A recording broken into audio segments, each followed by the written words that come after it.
dalam sejarah. 3 tokoh besar dunia. 1 dari negara Amerika, 1 dari bangsa Jepang, 1 dari bangsa Tiongkok. Saya mulai dari bangsa Jepang karena sejarah dia lebih dulu. Ada seorang pemimpin perang Jepang yang terkenal, namanya adalah Toyotomi Hideyoshi. Suatu saat dia membawa pasukan yang sangat besar. Pasukan dia kurang lebih 70.000. Dia hadapi panglima lain yang namanya adalah Tokugawa Ieyasu. Bawa juga sekitar 70.000 orang. Mau perang besok. Hideyoshi mengirim utusan. Bolehkah saya ketemu dengan pemimpinmu? Saya ingin ketemu Ieyasu sebelum kita bertempur. Dan bertemulah mereka sore hari. Sebelum bertempur besoknya, bertemulah Hideyoshi dengan Ieyasu. Dan Hideyoshi bicara kepada Ieyasu, "Yang mulia, saya lihat pasukanmu besar jumlahnya, kuat.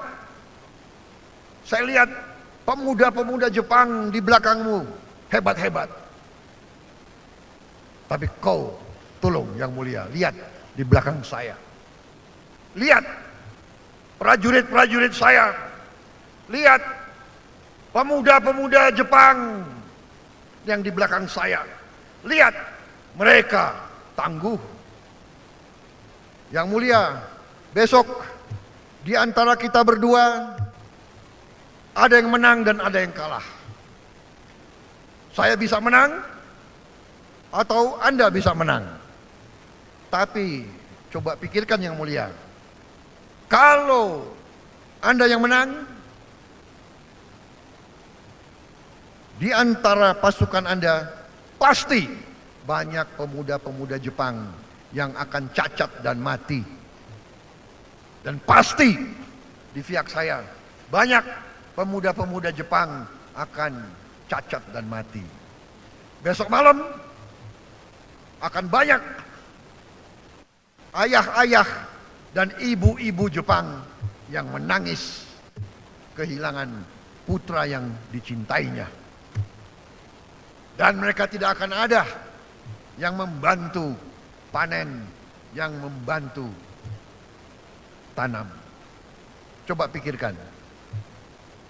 Anda tangguh, saya tangguh. Tapi saya mengerti bahwa Anda cinta Jepang.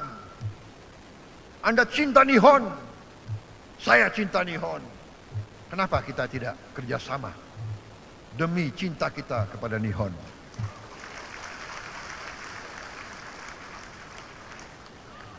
Kemudian contoh lagi Abraham Lincoln.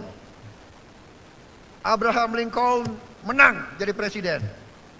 Tindakan dia pertama, lawan dia yang sekian puluh tahun selalu berseberangan, dia undang. Saya minta Anda masuk kabinet. Anda jadi Secretary of State saya. Di sana presiden nomor 1, wakil presiden nomor 2, Secretary of State yang urusan luar negeri, tapi dia Secretary of State, dia adalah nomor urut ketiga. Bisa nggak Anda menerima masuk kabinet saya sebagai Secretary of State? Seward kaget.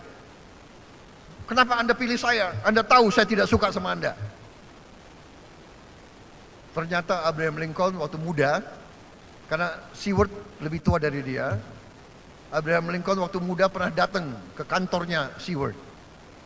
Kemudian sekretarisnya Seward lapor ke Seward, yang mulia, di luar ada saudara Abraham Lincoln. Kemudian Seward jawab keras, kedengaran Abraham Lincoln. Dia bilang, kasih tahu monyet itu suruh pulang. Abraham Lincoln dibilang monyet. Tapi sekian belas tahun kemudian Abraham Lincoln yang presiden. Kenapa Anda pilih saya? Saya kan tidak suka sama Anda.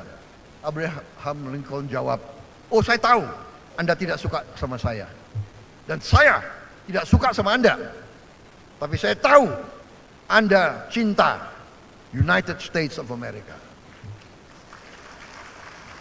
Dan saya cinta United States of America.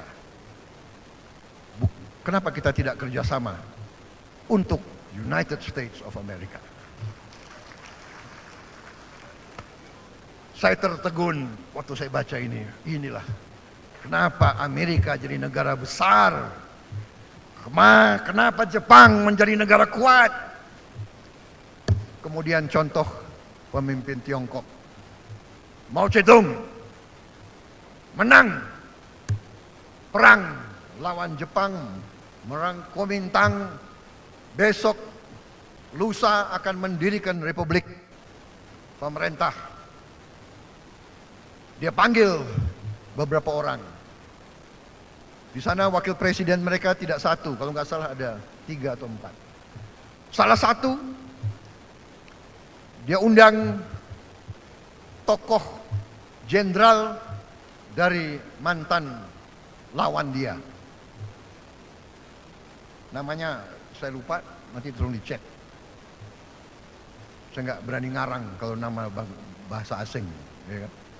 Mao Zedong saya ingat, jenderal ini saya tidak ingat. Siapa?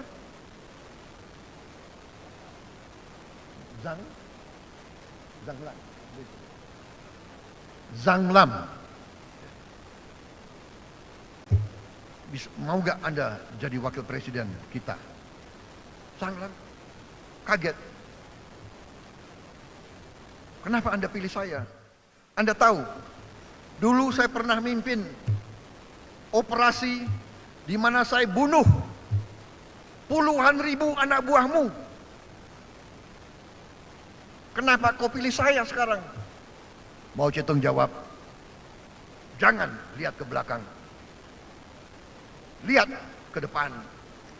Kita bangun Republik Rakyat Tiongkok ke depan. Jangan bicara itu. Jangan bicara itu. Cina, Tiongkok sekarang negara besar kembali.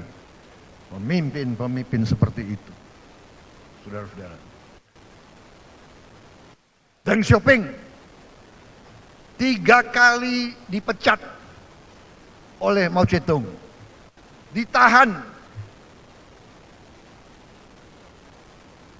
Anaknya Deng Xiaoping dibuang dari balkon lantai 2. Cacat seumur hidup. Anaknya Deng Xiaoping. Deng Xiaoping ambil alih. Sesudah Mao Zedong meninggal. Apakah Deng Xiaoping turunin gambarnya Mao Zedong? Kalau kau ke Tiananmen sekarang, gambarnya masih gambar Mao Zedong. Jenazahnya masih dihormati. Mao Zedong masih bapak bangsa. Saya mau mengatakan, marilah kita belajar dari bangsa-bangsa yang besar. Lihat TV tiap malam. Lihat apa yang terjadi di Libya, di Irak, di Suriah, di Yaman, di Mali, di Chad, di Nigeria. Lihat, maukah kita negara seperti itu? Saya sudah kutip pemimpin Jepang, pemimpin Tiongkok, pemimpin Amerika, pemimpin India. Jenderal India mengatakan, prajurit bukan hanya mereka yang berseragam. Prajurit bukan hanya mereka yang angkat senjata. Arti prajurit adalah mereka yang punya nilai-nilai cinta tanah air. Nilai-nilai membela orang yang lemah, nilai-nilai membela orang yang miskin, nilai-nilai membela kebenaran dan keadilan, nilai-nilai kebajikan, nilai-nilai kebaikan. Jadi saudara-saudara, saya tertegun lagi. Baru 3 hari yang lalu saya dapat itu. Oh, jadi kita sebagai mantan prajurit dan kau